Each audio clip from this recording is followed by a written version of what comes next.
Ooh, time to see how Skarbrand does with some of the new stuff. Honestly, I haven't featured Skarbrand a ton, surprisingly, in my Khorne coverage in all the new stuff, but he does synergize well with basically everything. Today, he's going to be alongside Skar Bloodwrath here, taking on the Skaven.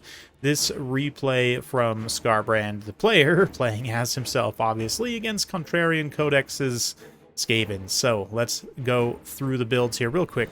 Double Skull Cannon, one of them, of course, being the ROR. We've got Marauders of Khorne. We've got some Marauder Horsemen out on the flanks. Single unit of regular Wrath Mongers. Yeah, there are more Marauder Horsemen. Oh, all the way over here. Looks like a couple of Hounds. And then for the Skaven, it's a nice wide horde build. We've got some Rat Ogres mixed in with a couple of Jezzails. It looks like Poison Wind Globes out to the flanks. Skaven Slaves. Yeah, Eshin Triads concealed in here as well.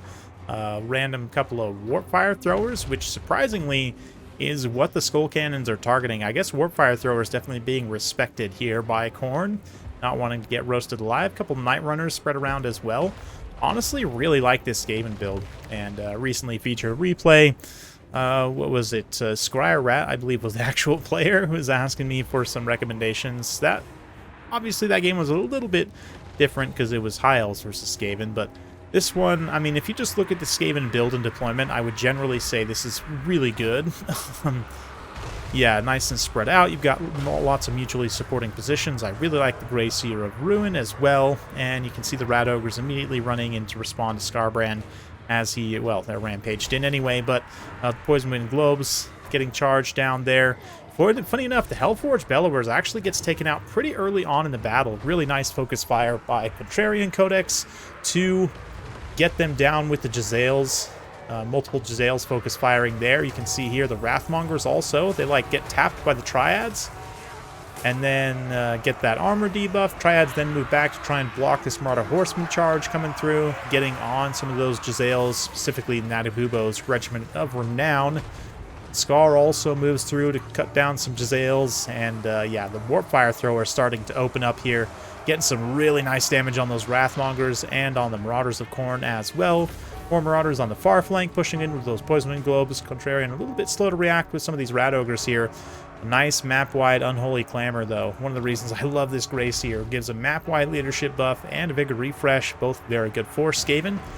Bell's also really nice. His spell kit's also really good as well.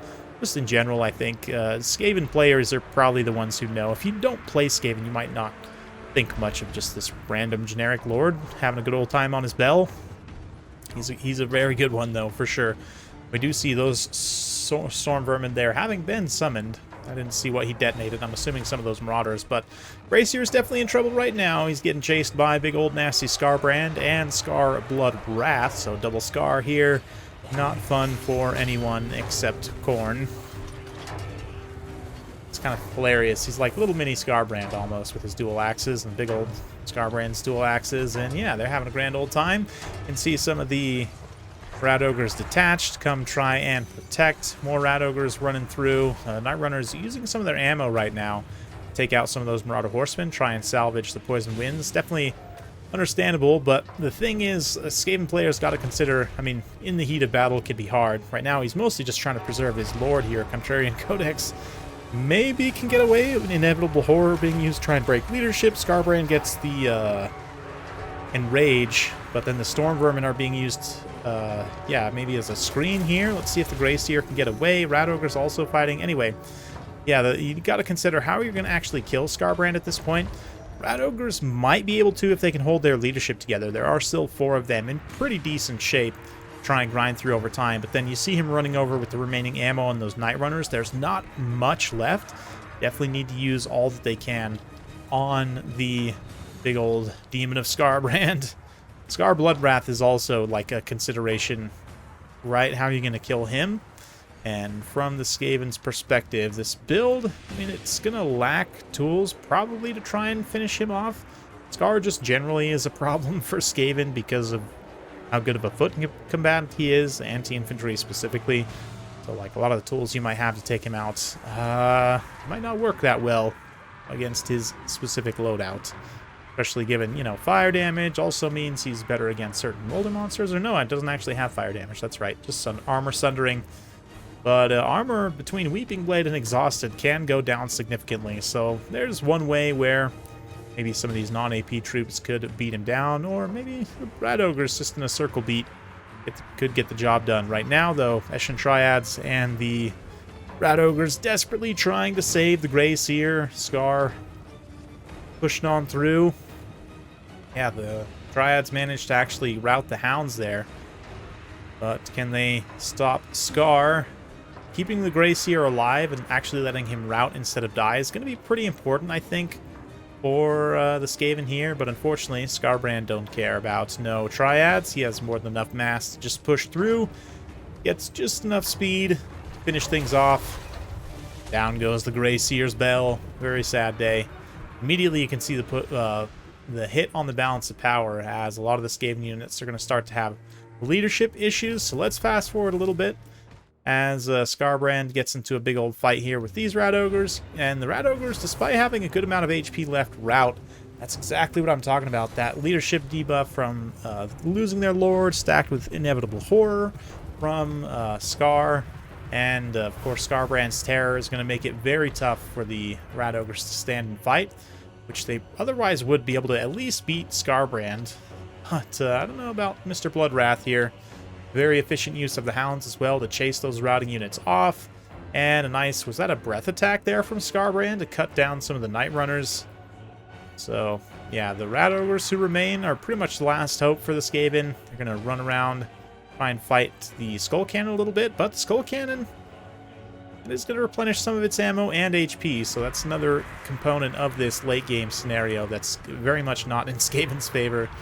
The fact that that Skull Cannon is so nasty. The stuff all gets rampaged in. The Rat Ogres almost going to finish off Skarbrand here, but a dire hit from the Skull Cannon leads to a chain terror rout.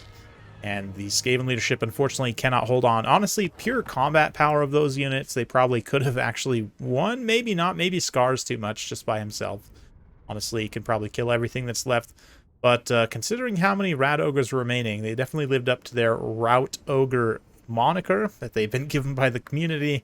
One Rat Ogre still manages to pay for itself. But yeah, the Grey Seer, unfortunately, didn't get probably enough value. I mean, the summons were pretty nice, but outside of that, probably didn't get too much value, unfortunately, and did get pretty hard sniped there. Granted, against Khorne, given, you know, Skarbrand, Skar, Bloodwrath, you've got the Demon Dog running around, right? Karnak is also a pretty big threat.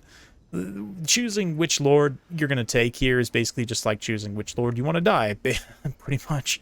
I really don't like any Skaven Lord's options of survival, or odds of survival, rather.